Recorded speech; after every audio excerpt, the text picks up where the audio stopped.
Atmakur Telugu Desam party MLA అభ్యర్థి ఆనం రామనారాయణ రెడ్డిపై 19వ ward councillor కొండ స్వరూపరాణి తీవ్రస్థాయిలో ఆగ్రహం వ్యక్తం చేశారు.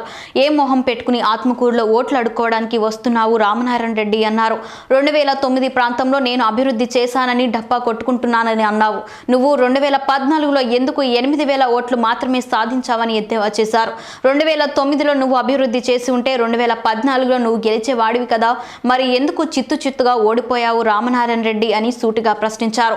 రాష్ట్రాన్ని కాంగ్రెస్ సర్వనాశనం చేస్తున్నప్పుడు కాంగ్రెస్ పార్టీలో ఉంటూ మంత్రి పదవిని అనుభవించి రాష్ట్రంను చీల్చడంలో నీ వంతు సహాయ సహకారాలు అందించిన నువ్వు ఏ మొహం పెట్టుకుని మళ్లీ ఓట్లు అడుక్కోవడానికి వస్తున్నావు అని తీవ్ర స్థాయిలో ఆగ్రహం వ్యక్తం చేస్తున్న ఆత్మకూరు 19వ వార్డు కౌన్సిలర్ కొండ స్వరూపరాణితో మా నెల్లూరు జిల్లా ప్రతినిధి Srinivasulu Reddy face to face. చెప్పండి, ఆత్మకూరు నియోజకవర్గంలో ఏడీఎఫ్ అనే సంస్థ పెట్టారు, సొంత నిధులు ఖర్చు చేస్తున్నారు, వందలాది మందికి వేలాది మందికి సహాయం చేస్తూ అందరికీ ఎంతో హెల్ప్ చేస్తూ పోతున్నారు. అయితే ఆత్మకూరులో ఎలాంటి అభివృద్ధి జరగాలని చెప్పి రామనారాయణ రెడ్డి పదే విమర్శిస్తున్నారు. దీన్ని ఏ విధంగా చూడవచ్చు?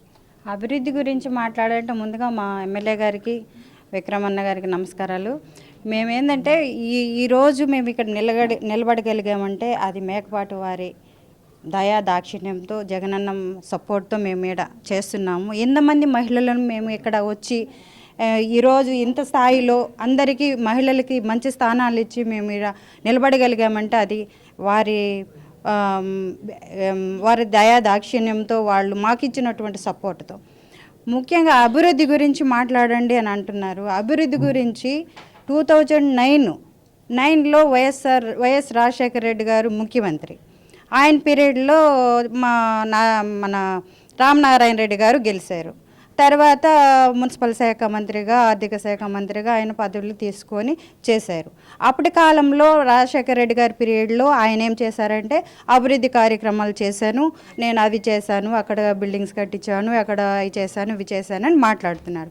అభివృద్ధి గురించి మాట్లాడారు, మీరు మంచిగా అభివృద్ధి చేశారని చెప్పుకునేటప్పుడు 2014 ఎలక్షన్లో మీరు పోటీ చేశారు మా గౌతమ్ అన్న మీద.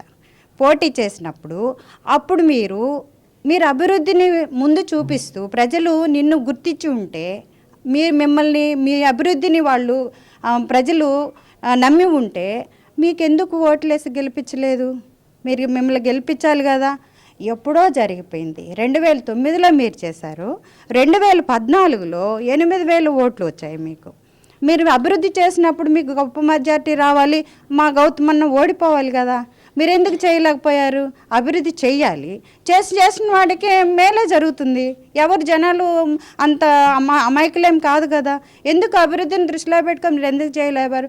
ప్రత్యేకించి ప్రత్యేక హోదాలో విషయంలో కాంగ్రెస్ పార్టీ మన రాష్ట్రాన్ని 2గా విభజించినందువలన తుత్తునీలుగా కాంగ్రెస్ పార్టీ సమాధి అయిపోయింది ఆంధ్రప్రదేశ్లో. కాబట్టి ప్రజలందరూ గుర్తుపెట్టుకొని ఉన్నారు, ప్రజలందరూ తెలుసు.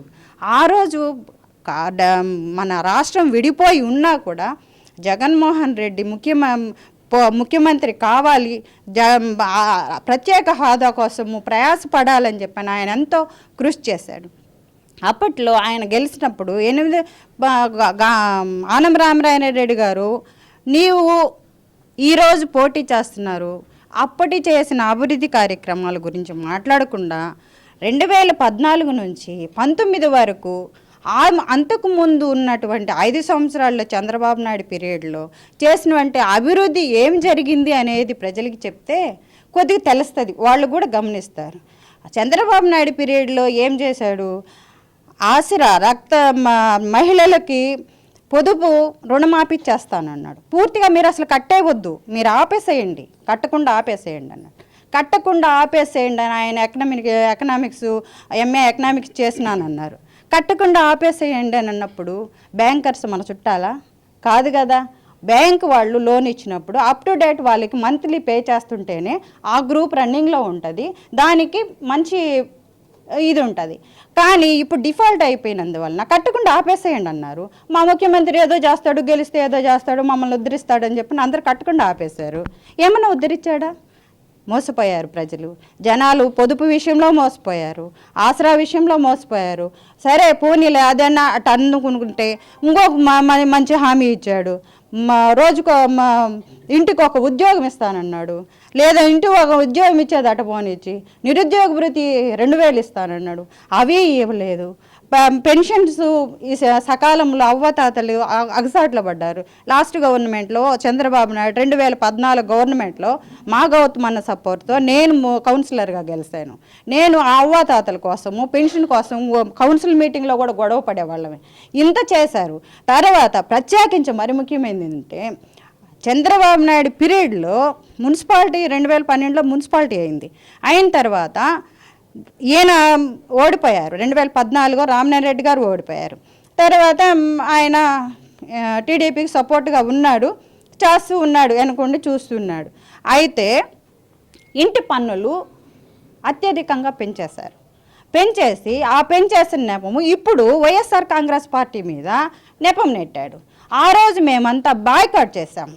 మేము ఇంటి పన్నుల విషయంలో ఇది రాంగు, ఇది చాలా పేదవాళ్ళు ఉన్నారు, దేనికి తగ్గట్టు ఏ ఏరియాకి తగ్గట్టు ఆ ఏరియాకి తగ్గట్టు మీరు చేయాలి కదా, అంతా కూడా డివిజిబుల్ చేయకుండా ఏకపక్షంగా పన్నులు పెంచేసినందువలన మున్సిపాలిటీలో ఉన్న ప్రజలు చాలా ఇబ్బందులకు గురయ్యారు.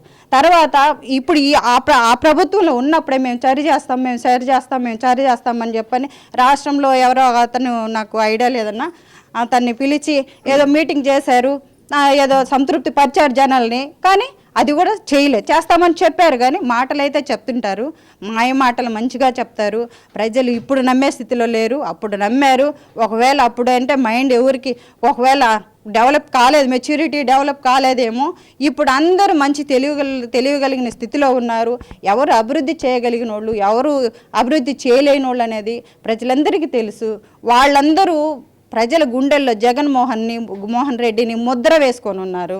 మా జగన్ అన్న అంటూ నిన్నటి విషయంలో అవ్వాతాతలకి పెన్షన్స్ ఇచ్చే విషయంలో వాలంటీర్ వ్యవస్థని మొదటి నుంచి పవన్ కళ్యాణ్ తర్వాత చంద్రబాబు నాయుడు గారు వీళ్ళిద్దరూ వాలంటీర్ వ్యవస్థ మీద పడి వాళ్ళ మీద కోర్టులకు వేసి వద్దని చెప్పి నానా రచ్చలు చేసి రావిళ్ళు చేస్తున్నారు.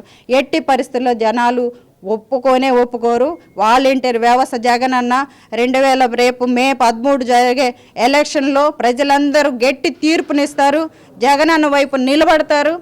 తర్వాత జూన్ 4వ తేదీ విజయవంతంగా విక్రమన్న మళ్ళీ మా స్థానాన్ని పూర్తి చేస్తాడు. మాకున్న అసంతృప్తితో ఉన్నాం మేము. మా మధ్యగా అకాల మరణంతో మా గౌతమన్న మరణించిన కారణంగా మేము అసంతృప్తితో ఉన్నాము. ఆ తృప్తిని మమ్మల్ని తృప్తిపరుస్తాడు. మళ్ళీ మంత్రివర్యులయ్యి ఎమ్మెల్యేగా గెలిచి మళ్ళీ మంత్రివర్యులయ్యి ఆ తృప్తిని మాకు ఇస్తారు, మమ్మల్ని అందరినీ సాటిస్ఫై చేస్తారని మాకు గట్టి నమ్మకం ఉంది ఆయన మీద. కాబట్టి రాబోయే ఎలక్షన్లో టీడీపీకి డిపాజిట్లు కూడా రావని మేము